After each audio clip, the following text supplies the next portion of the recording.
On a warm, early summer day on the shoreline of the Chesapeake Bay, there is a nest an egg lay. As the shell cracked open, a head and a foot could be seen. The little bird inside wondered, what does this mean? The newly hatched bird was a crane, and Chester would become his name.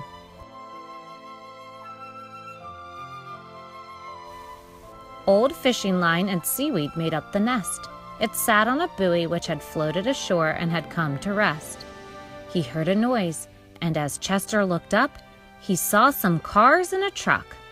He wondered what they were doing and where they were going.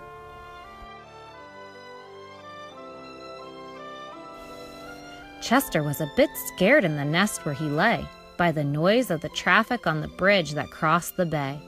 The big truck with the heavy load crossed the grate and made the bridge shake from the moving weight. As Chester grew and grew, fishing became his favorite thing to do. He saw the water was turning dark and it was harder to see through. Sometimes Chester would sit on the edge of the wharf at the end of the day. He remembered stories his dad told him of the beautiful Chesapeake Bay. Now the water in the bay is turning murky and green. Without enough oxygen in the water, the fish can't breathe. Chester worries that if all the fish leave, what will happen to me? Chester was flying over the bay, searching for the fish to eat for his next meal of the day. In the murky water below, he sees a turtle and a frog in distress.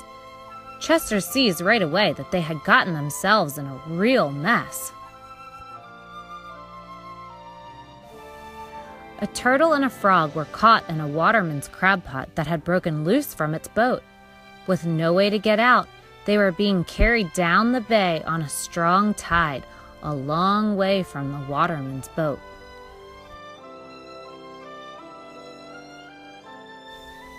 Chester knew he had to act quickly to help them. He dove into the water and pushed the crab pot onto the shore. Then he climbed on top of the pot and opened the door. As Chester helped them out, they said, thank you, my friend. Without your help, we would have been doomed and our life would have come to an end." Now that you are safe on the shore, you can call me Chester, and you can tell me more. You must be hungry from your long journey in there. I will go find us some wild berries to share. As they got to know each other, the turtle told Chester that they were searching for food when they got caught. The dark water makes it hard to find food, and they were looking for fish in the waterman's pot. On the back bay shore of Ken Island, the new friends ate the berries and talked about the problems with the beautiful Chesapeake Bay. The bay is their home, and it needs help, and somehow they have to find a way. The frog finished his berries and said with a burp, "Something really needs to be done. If everyone keeps dumping stuff into the bay and treating it in such a bad way, our home will be gone." Chester and his new friends talked about the importance of a healthy waterway. We need to get people to stop dumping things that don't belong in the bay. Everyone can do little things like storing their trash, bottles, and cans every day. Recycling can go a long way to help, so the trash won't blow into the bay and harm the waterway. As the frog took a ride on the turtle's back, the turtle said, "I have an idea for you and me. Let's make some signs for all to see."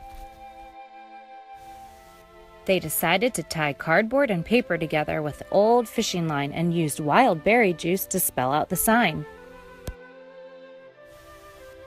Chester said, "I will fly your sign over the town for all to read. You two can make a sign for the beach. Now let's figure out what you might need."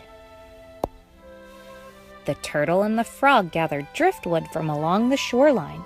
Their idea was to use it to make letters for the beach sign. First, they must clean the trash people had left along the way, to keep it from ending up in the bay. Then the turtle and the frog raked out a space for the sign using a small log. They placed the driftwood in a row to spell out the words they wanted everyone to know. Chester and his friends, the frog and the turtle, have done their part to tell you what their message is about. Each of you will be doing them a big favor if you can help them out. Looking out on the bay as they stand on the shore, they know people will help, and Chester asks that they try to do just a little bit more.